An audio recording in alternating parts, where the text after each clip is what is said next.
Welcome to Series English. My name is Antonia Ramaker, and today I'm going to tell you about the difference between which and that, as well as the difference between who and that. So I'm going to talk about relative pronouns, and I want to make sure that you do not confuse these words, because sometimes you cannot use that, and in other cases you are supposed to use just who, and so on. Let's get cracking and let's, try to clear things out and get rid of this mess. First, we're going to talk about the difference between which and that. So, they are usually equally correct in a sentence. For example, I need the book that you borrowed, or I need the book which you borrowed. Both these sentences will be equally correct. So here we are dealing with a restrictive relative clause. And what is that, you might ask yourselves? Well, let me explain. A restrictive relative clause is a clause which contains essential information or important information about the noun that comes before it. In addition, if you take it out, it will affect the sentence. Or the sentence might not make sense at all. Like, I need the book. What kind of book? What are you talking about? Let's take a look at a couple of examples. Again for the 7th time? Well, this is turning into such a hassle for me. And with that, I had reopened a door that I had successfully closed years ago. So I think Alan will become the yardstick against which all future boyfriends will be measured. What future boyfriends? No, I think this could be, it. Really? Notice that in these sentences we do not need commas. So as for punctuation, you should be very careful here. No commas. Notice that. Well, in addition, in this type of sentences, you can use which or that. By the way, you can also use whose, who, or whom. So the number of relative pronouns which you can use in this type of sentences is the following. So we can use the following: that, which, who, whose, and whom.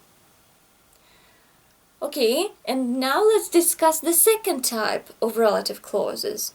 Here we are going to talk about non-restrictive relative clauses. In this case, we are talking about some extra information, which is not that important. It's just additional information.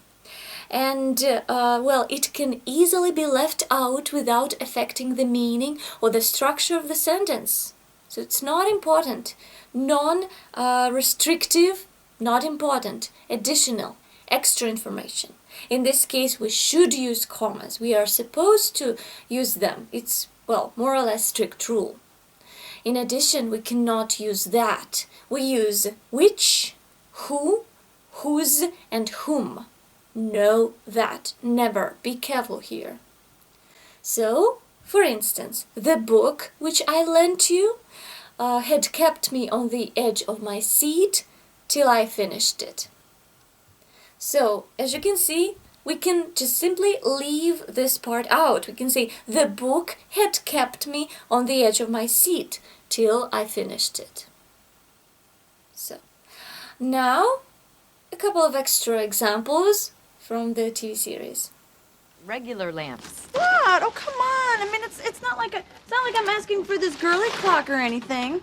Which, by the way, I also think is really cool. Once again, you should use commas here. Do not forget that. Know that and commas. Now let's discuss the difference between that and who. It is very peculiar because on the one hand we can use that instead of who sometimes, but let's get to it. First of all, generally when we talk about people we should say who. So people who are close to me and so on. And when we use that, usually we talk about things like the pen that belongs to me